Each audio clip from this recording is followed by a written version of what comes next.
that you enjoy. A quick thank you to the T5 peeps, Bob the Dragon, Data Magnet, Cat Crab Lobster, Dark Machine, Estrella the Dreamer, Mesic, Fudic Yol, Casper Arnholtz, and Chaos to Mist. Thank you very much. Translation problems. Written by Infernalism. Strictly speaking, the planet's defenses were next to nothing. They had some orbital defense satellites, but those were turned around and had to do a 180-degree shift before they could be a threat, and the Conclave ships made quick work of them before they could do that.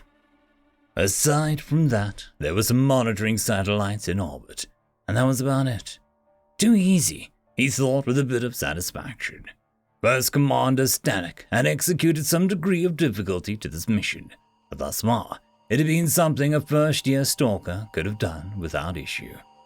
His subordinates reported that there were half a dozen small cities on the planet, roughly 50,000 sentients in total. He ordered his men to lock weapons on the cities, but not fire until and unless he gave the word. Others were ordered to begin hacking into the planet's datanet before he headed down to the hangar to his personal shuttle. He had a meeting, and he didn't want to be late. William Nelson woke to the sound of explosions. Far-distance explosions and bright flashes of light in the early morning sky, far up in the atmosphere. The defensive grid, he surmised, slowly after a very long minute. He was foggy, but not from sleep. Bad, it had made hunting harder, but good, and it meant that he didn't remember much. That was very good. He became aware of another presence, another shuffling figure. Mary. Yeah, his daughter. Go back to bed. I'll go check on it. He had no reply from the little gangly-limbed thing, just a mild neutral sound, and she shuffled back off, yawning and falling back into the bed in the other room. He was nearly dressed when he heard the sound of a ship approaching, stepping out into the dust storm that rose up around him as the alien craft landed about 100 feet away, just outside the Warden building. Weapons. Weapons fire. He knew that sound from when he'd been in the military.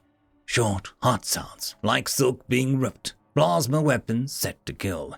He knew he shouldn't get closer, but there he was, all the same. Bodies on the ground, men being killed, larger figures in armor, rough, guttural sounds from helmeted heads. The gods were talking, yelling, fearful, but killed all the same. He recognized it when the aliens turned on him, turned their weapons on him, but he stood there like a lump. Whatever the reason, their weapons turned away and they scattered into the complex, looking for others to kill. Not him, for whatever reason, but others. He knew that was relevant, obviously, but he couldn't figure out why he'd been spared. The largest amongst them stepped forward, a strange-looking thing. Taller than him by a foot, and he wasn't small. Bulky, mainly in the upper chest area.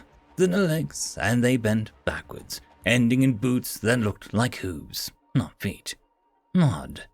The thing was talking at him and a strange tongue for a few seconds before chuffing strangely, and then words started making sense. I apologize, human. I forgot to engage the translator before I started speaking. Human words, strangely accentuated, and the thing was taking off its oversized helmet. Horns, jagged and pointed and chaotically formed, branching out in a strange pattern over the being's head. No hair. 4 eyes, 2 pairs with one over each other, yellow as the sun, big teeth and a big shark's grin. Wasn't that a sign of aggression in most species? Stanek stared at the dumbfounded, or just dumb, human standing before him for another few seconds, waiting for some kind of response before his eyes fell to the collar and he cursed to himself, and then out loud. Barbaric! Reaching down to one of the dead soldiers, he pulled the dead body up with one hand and activated its wrist computer. With the other, he drew a few clicks. William's collar peeped 3 times and then fell off of his neck. There. That should make things a little easier. I was putting it lightly. In moments, William began to really think again for the first time in, well, a really long time. The sun seemed brighter, the forests around were greener, the bugs were louder, and the blood on the ground was much more crimson than a few moments ago. The grey world fell away, and a big alien hand fell onto his shoulder. "Let's go inside and talk." 30 minutes later, Stella could not believe that he was talking to the same dull-eyed simpleton that had walked up into his firefight. This human was sharp-eyed and quiet, but a true sense of intellect about him. Bill, he was called, and he was listening intently to the Conclave soldier's story with great interest. 100 species? 100 peoples, yes. Are real peoples, not prey species. We call ourselves the Conclave. The real name is beyond the human tongue, but that's as close as we can get. We have some trouble still with your language. And Earth refused to offer to join because you wage war on these prey species. The huge soldier chuckled again, a kind of laughter, Bill surmised. They loudly refused with a great self-righteousness and indignation. That sounds like Earth, all right. They shared some laughter then. Bill was incredibly at ease here, and his tone oozed with interest and curiosity. Stanek could only shake his head. How they could lock this man up, he could not understand. What was your crime, Bill? Bill, and I hurt people. I was in the military. We're all here because we hurt people. Because you're a person, and that's what people do. Stanek nodded his head, understanding completely. We are also condemned for the same thing. We are not prey animals. So, you're at war with Earth now? Earth and about 6 other empires of pacifistic bleating animals. They send envoys and ambassadors and peace offerings. Earth, at least, is fighting back. We keep offering admission and they keep refusing. Perhaps after they lose a few colony worlds, they'll reconsider. And you're here, why, out of some errand of mercy. That brought a grated chuffing and a slap of a big booming hand onto a former warden's desk. The warden and the rest of the guards, all dead, were being burned outside with a great pomp and ritual while 100 college humans stood dumbly around and watched without quite understanding what was going on, but watching intently all the same. No, human, we wish to have you join us, to fight our own kind. Even with Bill's measured tones, there was a heavy hint of disbelief here. No, again, to find other species.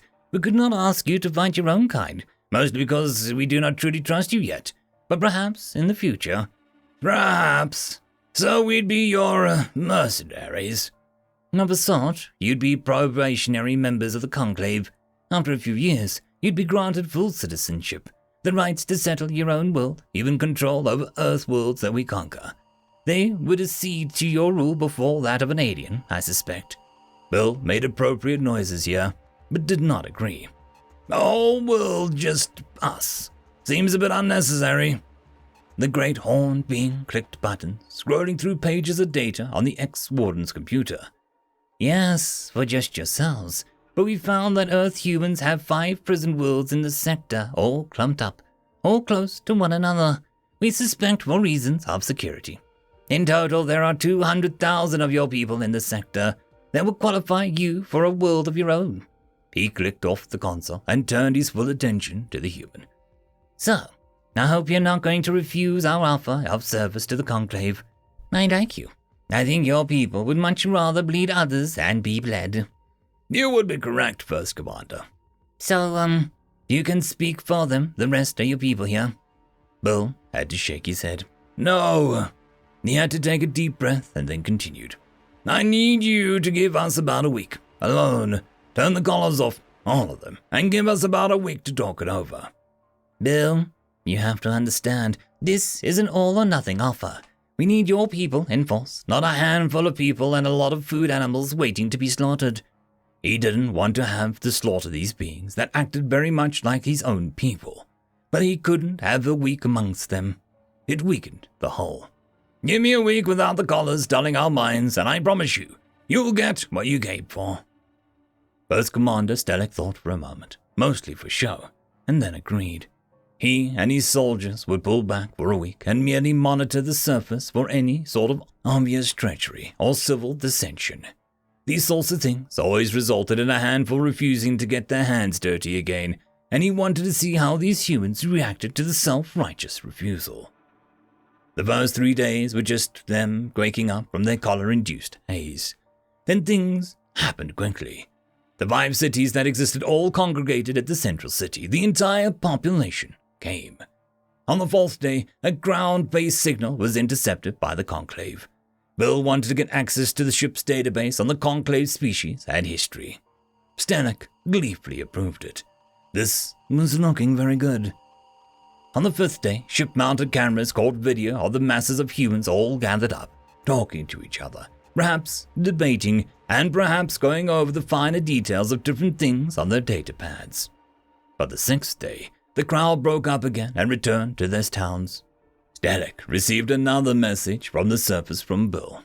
Stennick watched in great satisfaction as the humans burned their homes and cities and returned to the central location.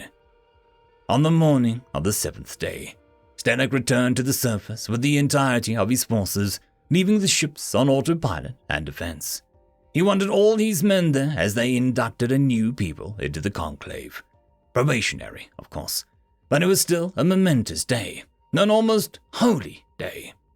Stennick would be remembered for this day for the rest of history of the Conclave. His people mingled with theirs, even as he walked amicably into the warden's building. He was delighted to see humans and Conclave sharing food and talking, examining weapons and armor, no doubt asking where they got theirs. He was almost giddy with delight. The blade slipped between the plates of armor on the right into his spine, perfectly splitting the cord of nerves that ran from his head to his legs. Stennick made a noise and collapsed on the spot. There was no pain. Built-in medical systems were trying to kick in, but Bill was busy at the Conclave leader's wrist computer, shutting down all systems with a few clicks. Then the human straddled his chest, still holding the blade that had crippled him. "Stennick, I need the code to your ship's security systems." The Conclave's warriors responded in his own tongue with a long string of undoubtedly uncivilized comments on that idea. Bill just tapped the blade on the center of the warrior's deactivated chest armor. "Stennick, we're going to get into the system whether you help us or not. This is just me giving you a chance to earn yourself a quick death." Not once since he'd been attacked by this human had Bill changed his amicable and easy tone. It was surreal. "We came to give you freedom, human, and you seek to betray us. For those soft earth humans, you are pathetic and truly human after all. You came to get a new army, and yes, we are betraying you. But not for us." His own wrist computer beeped twice, and a small, tiny voice squeaked out, "We're in." Bill made a tisking sound at the sound and climbed off the paralyzed Stennick. "I'm guessing you already set up the probationary membership database on your ship.